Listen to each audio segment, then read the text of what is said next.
Hey guys, welcome back to another cigar smoking session here on my patio. I actually picked up this cigar. Actually, what caught my eye was Jah Rastafari is actually on this cigar. In the spirit of just trying something new, something different, I actually had a V cut it as well. So it's a different type of cut than what I'm used to. I'm used to a straight cut. It's a V cut, so just, trying to be a little more fancy. Just today's more of like a let's smoke this cigar, let's check it out, and a little bit of a history lesson as well. Let's check it out.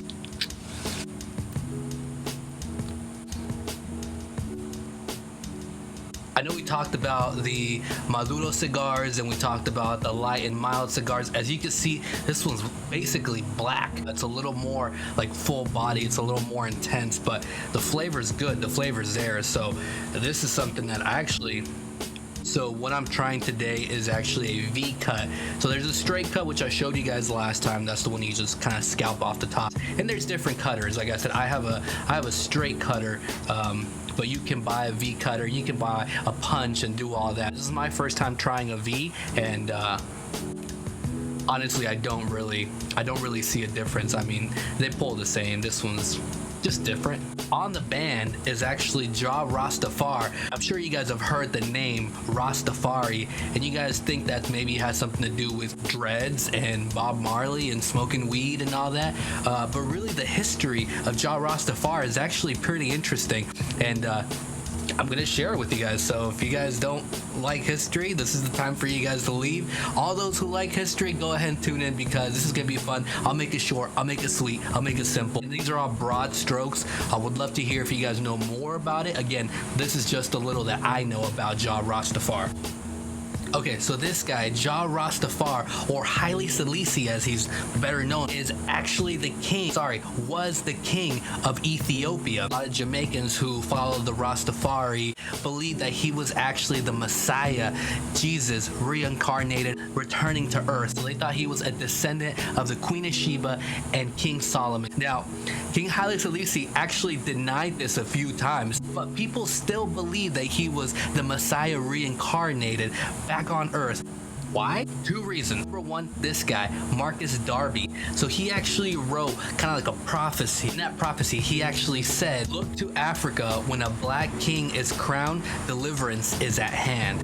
Okay, 10 years later, Haile Selassie is crowned king. The second reason, while he was king of Ethiopia, his main focus was trying to modernize Ethiopia and trying to bring education. That was his number one priority, was trying to educate his people and trying to bring Africa together, trying to bring black people and Africans together from all parts of the world. The Ethiopian church, on the other hand, they used this biblical text and more of a rumor is really what they started, and they really pressed on it enough that people actually believed it, and it spread. Now, Rastafari literally means Lord Tafar. Lord? He was actually the son of a nobleman, Ra Makonnen. Ra Makonnen was actually a governor, their royalty basically.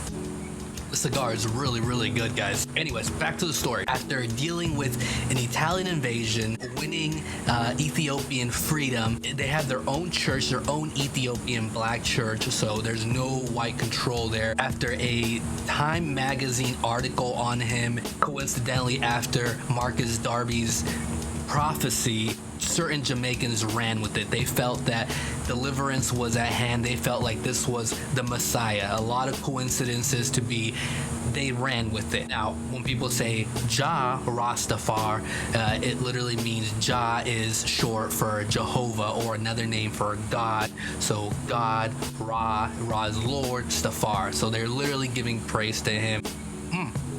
This cigar is really, really good, guys. Okay, so on a side note, I want to also address Rita Anderson. Rita Anderson's really important here. And again, this is all just history. It's really kind of crazy. Haile Selassie, or Rastafari, went to actually visit Jamaica. He landed in Kingston. She wasn't a Rastafarian.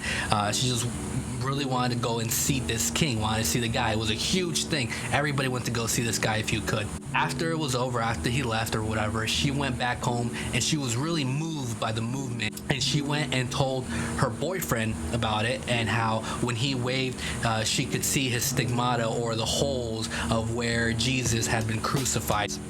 Okay, believe it if you want. Now, she told her boyfriend, now this is the important part, her boyfriend's name was Bob. That's right, Bob Marley, and he ran with it. He did more for the Rastafarian culture, I think, than a lot of people in the Rastafarian culture. He mainstreamed the whole idea. We have what is today the beloved Bob Marley. I mean, I love it. Who doesn't love Bob Marley? If it wasn't for Rita that told Bob, I don't think any of this would have even happened. We would have never heard of Bob. Thanks, Rita. On another side note, I also want to say, I didn't know this. I really thought that Jamaica was like a mecca of smoking ganja. Weed in Jamaica is super illegal up to 4 or 5 years ago when they decriminalized it. This whole time that you hear about Bob Marley and you see people smoking weed, I mean, they're breaking the law to the fullest extent. And then here we have these people, these Rastafarians, that are worshiping an Ethiopian king as a messiah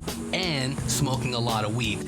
So that's also pretty interesting. I didn't know that. I didn't know Jamaica weed was illegal. I thought it was a mecca for weed, but apparently not. 4 or 5 years ago, Jamaica finally decriminalized weed. Haile Selassie died somewhere around 1975 after a political coup. A lot of Rastafarians either didn't believe that he died, or 2, they just completely abandoned the faith. Now again, these are all just super broad strokes. There's a lot of great stuff about the theory of Rastafarianism, and there's a lot of great things there. Again, I'm giving you just a broad strokes on this guy, Jah Rastafari. I really hope I've motivated you guys to maybe do your own research on that.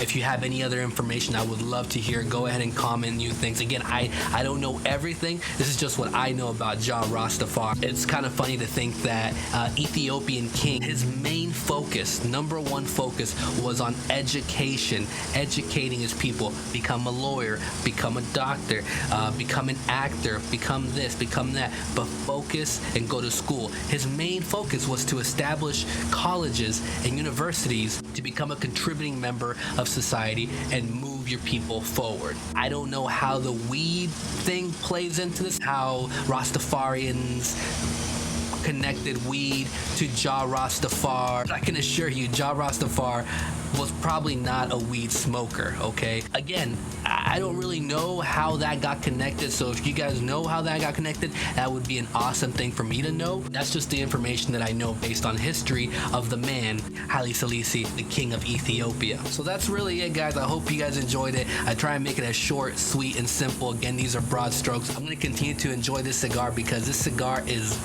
bomb. Hope you guys are motivated to want to do your own research, or at least I hope that I entertained you for a hot minute. Thank you guys for tuning in. I'll see you guys later. See ya.